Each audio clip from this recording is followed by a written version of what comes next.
Hello friends, welcome back to my new blog. हा आहे माझा बड्डेचा ब्लॉग. आफ्टर 1 मंथ माझे हजबंड घरी आलेले होते स्पेशल बड्डेसाठी. त्यानंतर मॉर्निंगला मी उठले, सगळं तयार वगैरे होऊन देवपूजा केली सर्वात आधी. त्यानंतर इथे माझा मुलगा बघा मध्ये मध्ये मस्ती करतो आहे. त्यानंतर मी हजबंडसाठी मस्त हे चिकन बनवलं, त्यासाठीचं हे साहित्य आहे. याची रेसिपी लवकर मी अपलोड करेल. सुक्कं चिकन मी इथे बनवलं होतं. शनिवार असल्यामुळे मी आज खात नाही नॉनव्हेज, सो मी माझ्यासाठी वेगळी अशी मटकीची भाजी केलेली आणि बाकीच्यांसाठी इथं मस्त हे चिकन मसाला बनवला होता. हे माझ्या मुलाचं ताट वाढून घेतलं आहे मी. ते बघू शकता तुम्ही, इथं मटकी शिजते छान. हजबंडचं ताट पण मी हे सर्व करून घेतलं आहे.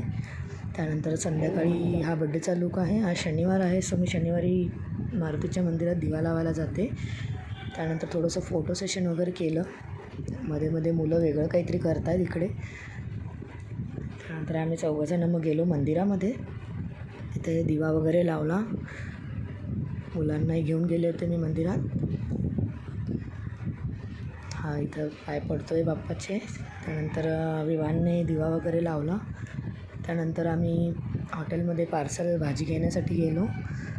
तोपर्यंत इथे मुलांना थोडंसं खेळलं. त्यानंतर सरप्राईज दिलं हजबंडने मला.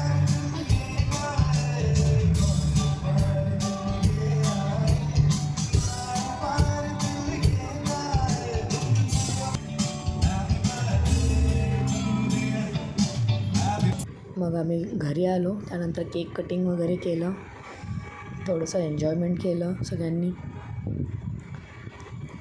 त्यानंतर विवानने त्याच्या पप्पांनी थोडीशी मस्ती केली, डान्स वगैरे केला त्यांनी. इकडे नेहाचं काहीतरी वेगळंच चालू होतं. त्याची इंटरेस्टिंग मस्त त्या वेळांमध्ये. हा केक निहानने पाडून टाकला होता आणल्यावर. त्यानंतर इथे आम्ही ही मिक्स व्हेज भाजी आणली होती बाहेरून. त्यानंतर जेवण वगैरे केलं. विवानने मला एक छोटंसं कार्ड बनवून दिलं होतं बड्डेसाठी. तुम्ही माझ्या चॅनलला सबस्क्राईब करा, लाईक करा आणि शेअर करा आणि मला सपोर्ट करत राहा. मला तुमच्या सपोर्टची खूप गरज आहे. भेटूया पुन्हा एकदा नेक्स्ट ब्लॉगमध्ये. तोपर्यंत कनेक्टेड राहा, लाईक करत राहा. चला तर, बाय बाय.